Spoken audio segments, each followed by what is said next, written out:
Halo semuanya, berjumpa lagi di channel Sinok Nursery. Pada kesempatan kali ini kita berkunjung ke tempat yang sangat spesial, yaitu di Rumah Anggrek Bukit Unggul yang berlokasi di Jalan Bukit Unggul Raya nomor 17 Bendan Ngisor, Kecamatan Gajah Mungkur, Kota Semarang. Untuk lebih lanjutnya, langsung aja kita ketemu sama Pak Rozak selaku owner Rumah Anggrek. Yuk.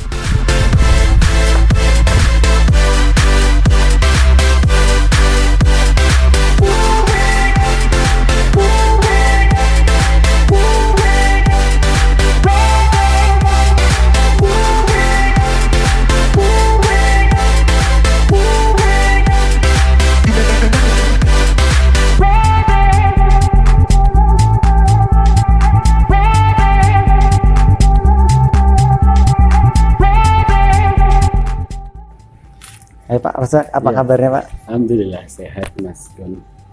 Ini kan tadi saya sempat berkeliling sebentar ya Pak, kan ada seedling, terus ada anggrek banyak ya Pak. Iya. Ini sudah awal mulainya bisnis budidaya anggrek itu sejak kapan Pak? Kalau saya mulai awal tahun 2023 sebenarnya sih. Oh, baru sekali. baru ya. Konsentrasinya memang hanya di anggrek. Kalau hobi sudah lama, kalau suka anggrek itu sudah lama dari zaman saya masih sekolah ya, masih sekolah. Saya suka anggrek warna ungu. Oh, Gitu. itu anggrek bulan atau? Anggrek bulan. Oh, Waktu saya sekolah itu, saya pengen punya anggrek bulan warna ungu. Nah, itu inspirasinya mungkin jauh ya. Berarti inspirasi jauh terus baru direalisasikan sekarang. Iya, Ya, alhamdulillah tahun 2023 ya, awal Januari itu adalah galeri ini di Jalan Bukit Unggul Raya nomor 17. Dan kan dari yang tadi saya lihat itu ada banyak jenis anggrek. Totalnya sendiri di sini ada berapa Pak? Kalau jenis ya, kalau di galeri ini ada Phalaenopsis atau anggrek bulan, ada Dendrobium, ada Cattleya, ada Vanda, ada Oncidium, ada Grammatophyllum dan lain sebagainya, ada spesies-spesies juga.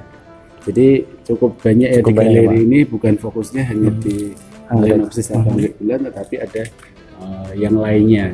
Makanya di sini kelihatan penuh ya, hijau gitu. Tapi ini dispesialisasikan nggak sih Pak ke anggrek bulan atau dendro? Ya, kalau sudah masuk galeri ini sebetulnya tidak ada yang spesialisasi ya, dalam arti di galeri ini semua ya koleksi kita kita pajang di sini.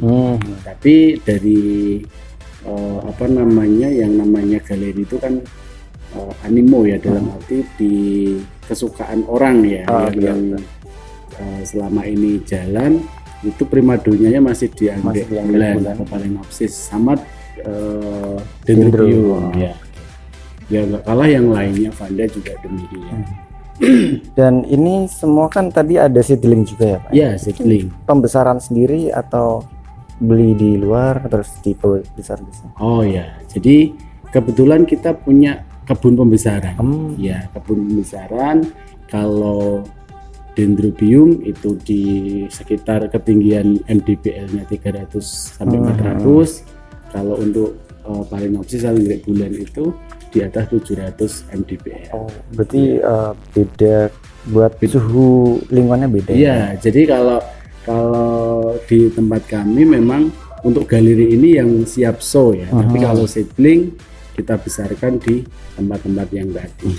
Kalau untuk pembesaran itu perlu lingkungan khusus nggak sih Pak? Kayak misalkan greenhouse-nya harus ukuran segini, dan tingginya segini gitu. Iya, ya seperti tadi ya, kalau saya konsentrasinya kalau untuk kebun kami itu di Dendrobium sama Phalaenopsis atau anggrek bulan.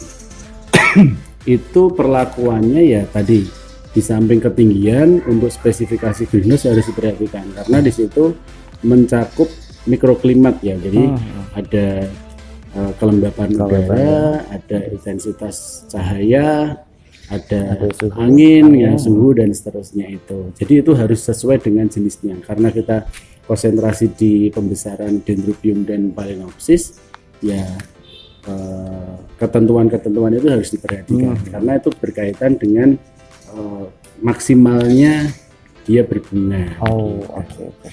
Dan untuk perawatan dari seedling sama yang berbunga itu beda nggak sih, Pak?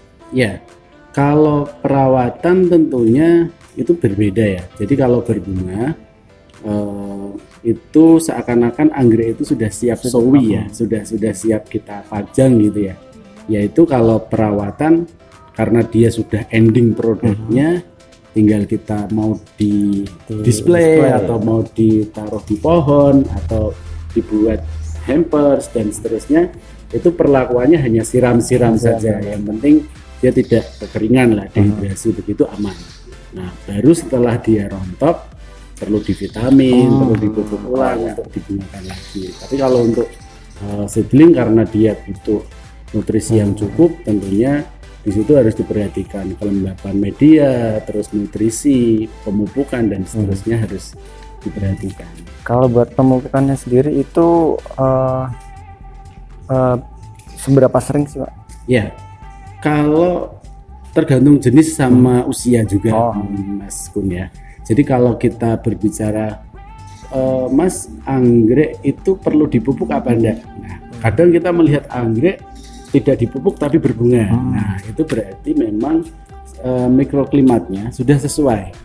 Nah, tapi kalau kita untuk skala produksi, tentunya kita harus perhatikan bahwa anggrek perlu dipupuk apa tidak, berapa kali pemupukan dalam seminggu katakanlah. Kalau untuk usia seedling, biasanya kita komposisi pupuk dulu yang harus diperhatikan, karena di situ memerlukan nutrisi pertumbuhan yang baik. Tentunya kita harus perhatikan komposisinya, N dan NPK. Nah, berarti kalau untuk seedling sampai ke remaja itu N harus tinggi. Ya. Tapi kalau sudah siap bunga, siap mau dibungakan, itu P dan K-nya harus tinggi. Itu komposisinya itu. Untuk berapa kalinya? Biasanya kita untuk di kebun kami kita pemupukannya seminggu 2 kali. Ya. Untuk lebih amannya sebetulnya kita gunakan komposisi seimbang. Nah, di situ untuk seedling atau remaja atau siap bunga itu tidak jadi masalah. Dan kalau misalkan teman-teman yang di rumah itu punya anggrek bulan dan perawatannya itu bagaimana sih, Pak, biar tetap hidup dan berbunganya itu sering? Ya, yang pertama kalau anggrek bulan itu sudah berbunga seperti yang tadi saya sampaikan, kita harus tahu dulu medianya. Yang pertama tahu jenisnya tentunya. Oh, ini anggrek bulan gitu. Nah, anggrek bulan itu jenis anggrek monopodial, berarti dia titik tumbuhnya hanya satu, bukan simpodial. Nah, kalau anggrek bulan monopodial kita harus berhati-hati karena titik tumbuhnya hanya satu. Kalau titik tumbuh itu mati, berarti tanaman itu mati. Nah, gitu kan resiko. Nah, itu biasa terjadi karena media terlalu basah atau media terserang penyakit jamur dan seterusnya. Nah, kalau kering justru dia kadang hanya dehidrasi, tapi kalau terlalu basah biasanya mati karena akarnya busuk. Gitu. Makanya perlakuannya kalau kita merawat anggrek bulan di rumah, perhatikan medianya jangan sampai terlalu basah. Lembab dengan basah itu berbeda. Kalau lembab itu kita pegang ya sekedar ada sensasi dingin-dinginnya gitu. Tapi kalau basah biasanya itu bisa diperas dengan tangan keluar air. Itu harus diperhatikan. Kuncinya di situ. Nah, itu ya, Pak. Nah, di samping basah tentunya juga matahari ya, sinarnya cukup dan seterusnya. Jangan sampai kena sinar matahari langsung kalau anggrek bulan. Gitu. Kalau dendro sendiri, Pak? Kalau dendro, kalau kebetulan kita di daerah Semarang, anginnya terus intensitas cahayanya bagus. Nah, dendro ini perlakuannya lebih apa ya? Karena dia simpodial, tergantung media juga. Jadi kalau kita perhatikan medianya seperti bulan ya, jangan terlalu basah juga. Tetapi anggrek Dendrobium ini biasanya lebih kuat. Dalam arti dia beranak gitu ya. Jadi kita nggak usah takut mati. Dia kalau masih punya anak berarti masih ada harapan. Oke. Selanjutnya itu bagaimana minat masyarakat sekarang ini Pak? Apakah itu ada kenaikan atau standar stabil gitu Pak? Oh, kebetulan kalau anggrek ya, kalau anggrek itu kenapa itu juga menjadi alasan saya kenapa memilih anggrek gitu ya. Di samping saya suka, nah untuk peluang anggrek ini dari tahun ke tahun, bahkan dari zaman saya kecil itu cenderung stabil ya. Dari sisi peluang usahanya itu mungkin bisa dibandingkan dengan tanaman hias ya, kayak tahun berapa itu sempat tinggi seperti waktu COVID-nya. Waktu COVID itu kan tanaman hias lagi boomnya. Sekarang kembali ke semula. Kalau anggrek dengan tidak terpengaruh apapun ya, cenderung stabil. Nah itu menariknya, animo masyarakat itu cenderung ya meningkat, tetapi tidak yang signifikan, turun juga tidak signifikan. Jadi tahap aman lah, dalam arti kita dalam berusaha pun setiap bulan atau setiap kalanya itu tetap ada selling yang peminatnya gitu ya, tetap gitu ada dan tidak terlalu fluktuatif seperti tanaman lainnya. Betul. Karena memang kebutuhannya itu macam-macam. Bisa untuk hampers, bisa untuk dirawat di rumah, atau bahkan untuk dekorasi dan seterusnya. Dan biasanya di sini itu dipasarkan kemana saja Pak? Ya tentunya kalau yang namanya lingkup pasar itu kita nggak membatasi ya, tidak membatasi pasarnya kemana aja, kemanapun oke. Ya selama ini masih dalam negeri ya di Indonesia gitu aja ya, lebih khususnya Semarang sekitar gitu, itu sudah lingkup kecilnya begitu lah. Baru keluar kita kirim via ekspedisi atau jalur apapun lah, itu kan sekarang banyak ya, dipermudahkan. Kita bisa seberang pulau ke Sulawesi, ke Kalimantan, ke Sumatera gitu. Untuk yang biasanya paling jauh itu pernah kirim kemana Pak? Paling jauh Sulawesi ya, Sulawesi pernah, tapi ke Papua belum kami. Yang orang Papua ke sini pernah, tapi kalau orang Sulawesi ke sini dia bawa sendiri juga pernah, juga kita kirim. Jadi datang langsung ke sini ya? Iya, mantap. Gitu. Tapi kalau lokal Semarang gitu ya banyak yang ngambil sendiri.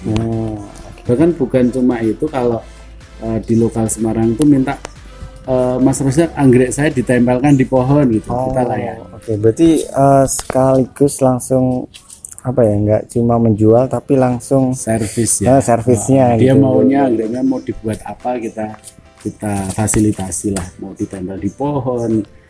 Bahkan ada penganggrek yang anggreknya sudah rusak nih di rumah, mau diservis di sini, itu bisa. Jadi perawatan tanamannya juga bisa Pak? Bisa ya.